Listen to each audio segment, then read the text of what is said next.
All right, right now I'm gonna go over the separator, and instead of having demo people, it'll just be easier for me to explain everything. So we've got a 12-minute AMRAP, begins with 12 burpee facing box jumps. Now, the way the other events work, pretty straightforward with the floor plan.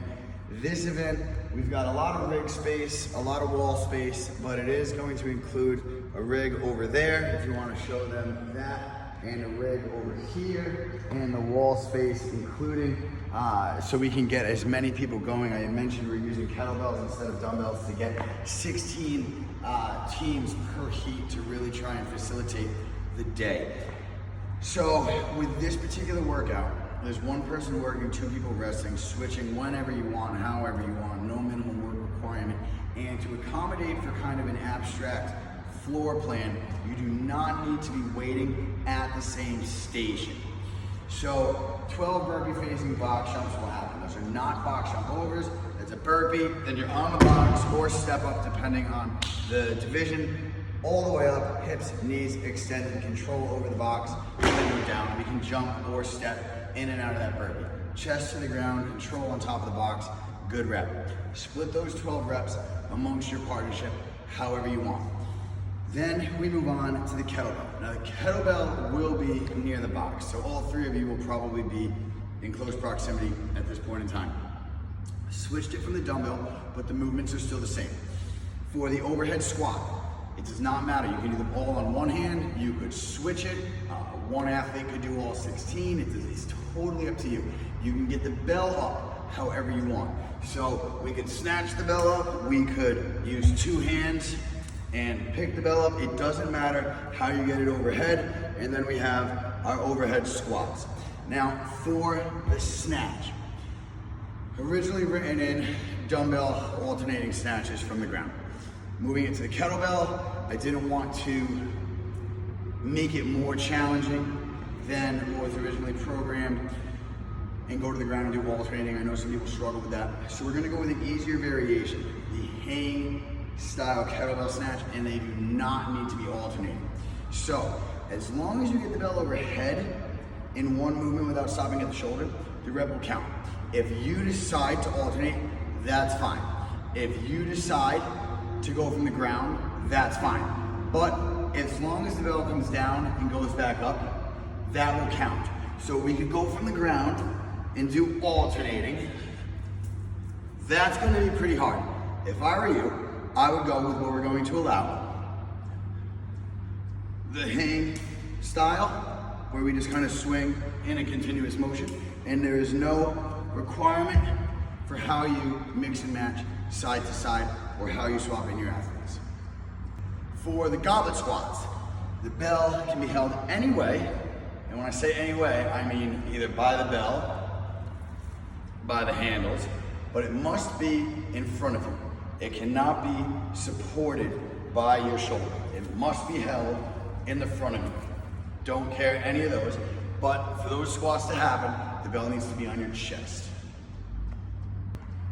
All right, so here's what I was talking about with the abstract floor plan, some moving parts in different parts of the room. You will be in close proximity to your square, but this group right here is going to have a longer walk to the rig than this group right here. It is what it is. To accommodate for that, you do not have to be all at the same station when advancing from element to element. In other words, I'm finishing up on the kettlebell snatches. My teammate can already be at the rig waiting to go so that when I finish rep 16, the judge looks at them and they're right into the rep. So that extra 10 feet that some people in the inner areas may have to walk will not matter as long as you pay attention to what rep your teammates are on and you're at the next station waiting to go. Obviously, those reps cannot begin until this element is complete, but you can be there waiting, and that will neutralize any of the inadequacies with the distance from either the wall or rig to the exercise space. For the toe to bar, I think competitors here should know what a toe to bar is. but feet must clearly pass behind the plane under the bar, and both feet must make contact with the bar at the same time inside of your hand. So, good rep, no rep, good rep, no rep, because my feet are in front, you see? Feet need to come behind, both feet same time, touch the bar, in between your hands. I just did that barefoot. I don't want to see any fucking no reps.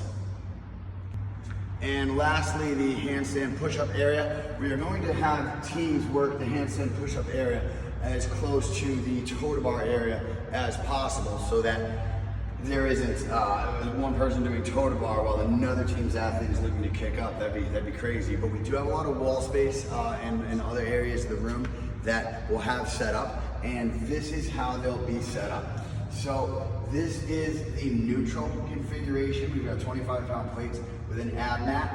For the deficit, the 45 deficit, what that's going to look like is this. We're going to have a 45-pound plate on top of that neutral configuration. And for the assistance, what we're going to do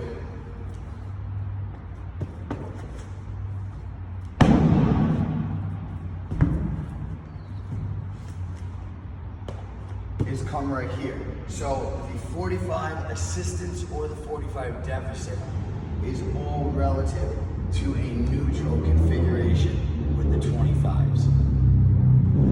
For the handstand push-ups, all reps must begin with a handstand under control.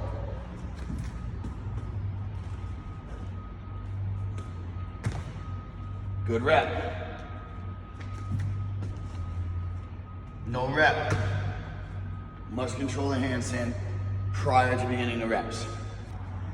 At the top of each rep, control must be established for that rep to count.